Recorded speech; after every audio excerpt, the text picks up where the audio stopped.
on va dire, ambivalents, qui peuvent servir aux habitants ou aux gens du quartier, avec le dispositif adéquat du point de vue de la distribution, une rue intérieure, mais aussi des accès extérieurs. En toiture, une solution assez pragmatique, on va dire, avec d'une part l'accès, une toiture terrasse pour la communauté, mais aussi des émergences de cages d'escalier qui appartiennent à des logements qui sont à l'étage en dessous. Donc une sorte d'intensification de cet espace, disons, pragmatique et bien dosé entre usage individuel, usage collectif. La collectivité, c'est le deuxième niveau d'innervation dont j'aimerais parler, l'innervation distributive. C'est peut-être la plus évidente dans le champ de la recherche typologique actuelle. On peut dire qu'il s'agit, à l'intérieur d'un immeuble, de magnifier ou de majorer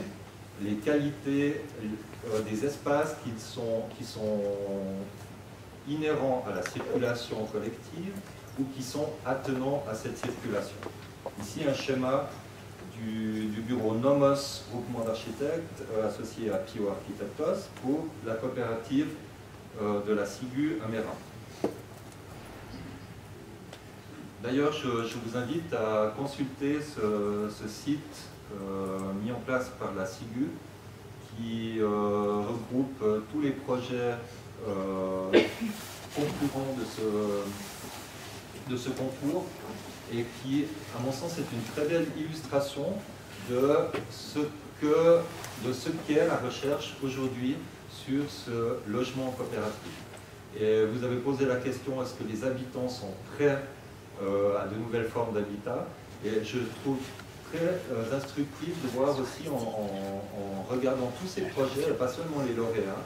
de voir aussi, de se poser la question, est-ce que nous, architectes, on est prêts à inventer ces nouvelles formes? Et on sent que dans la palette des solutions proposées, il y a une grande amplitude d'interprétation de ce qu'est, de ce que pourrait devenir le logement coopératif, avec des solutions parfois plus traditionnelles au niveau des appartements, mais très inventives au niveau des distributions collectives, des rez-de-chaussée, puis parfois des solutions plus extrêmes, on va dire, jusque dans la substance même des logements. Un petit pas en arrière pour dire que la typologie coopérative en Suisse romande a connu déjà une première génération contemporaine à Genève, sous l'impulsion notamment de la CODA.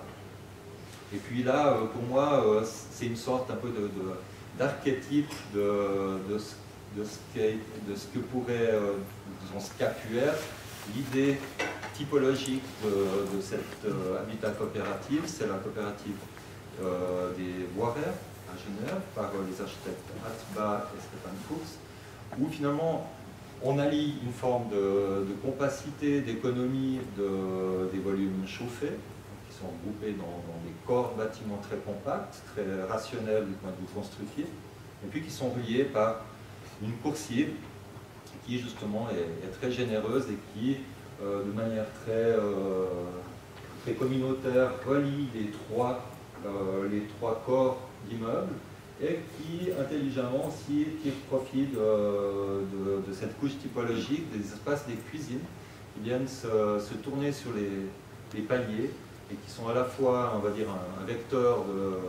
de vie communautaire entre habitants, de part et d'autre de ce grand palier habitable, et puis qui crée un filtre quand même entre le palier et l'espace du séjour à proprement parler de l'habitat. Une interprétation toute récente de ce principe des architectes Bono de Zapata pour la CODA à Chêne-Bougerie, avec cette fois, en fait je vous le montre parce que je trouvais intéressant la manière dont le programme au rez-de-chaussée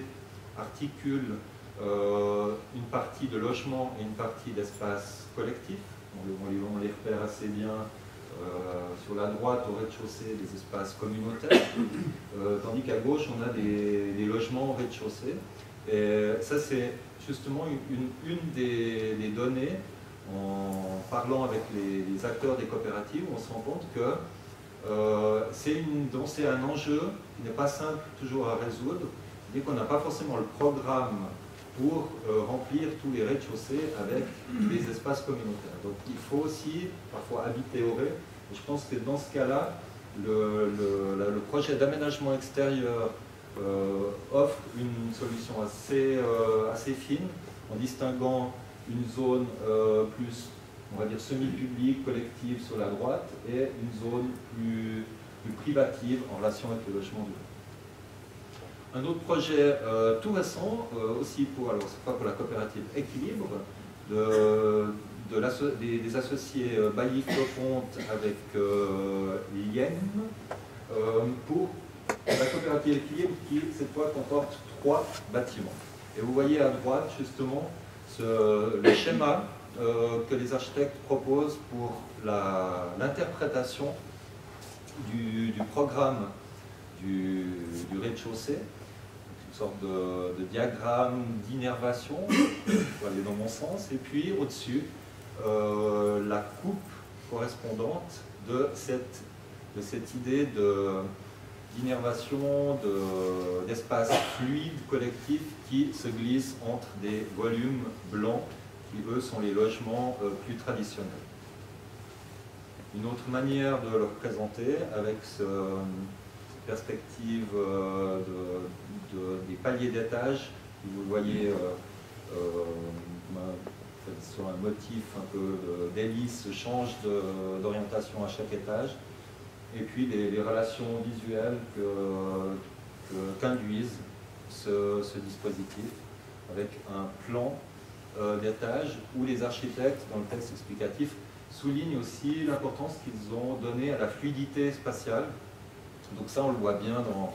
la trame grise, mais ils essayent aussi de la prolonger à l'intérieur de l'appartement.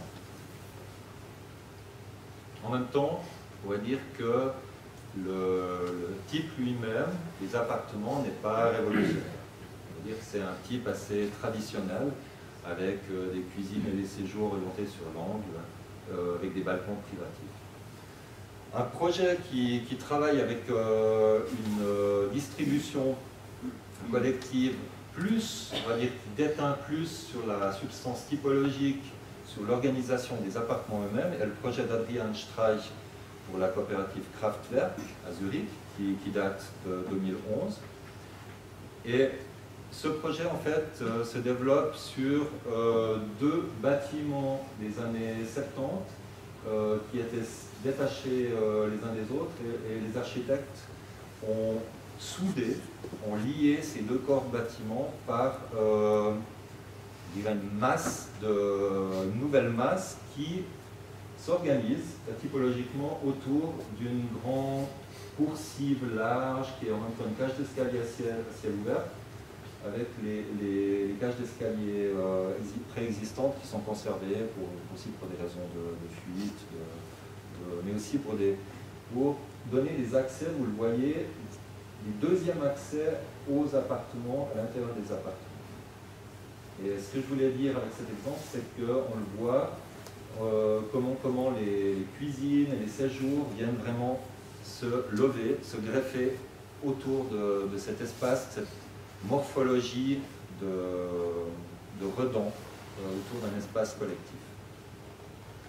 Juste, je vous montre ce projet qui est aussi de Adrian Streich. C'est un projet qui n'est pas pour une coopérative, mais qui a été fait pour la ville de Zurich,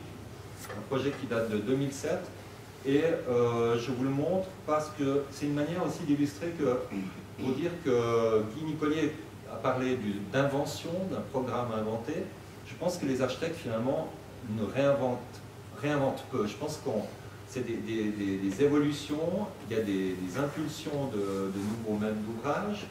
mais je pense que les architectes ont déjà, dans le passé, réfléchi à des solutions typologiques qui vont aussi vers des formes de cohabitation, même quand elles sont au service d'un maître d'ouvrage institutionnel. Et je vous montre cet exemple du verbe vis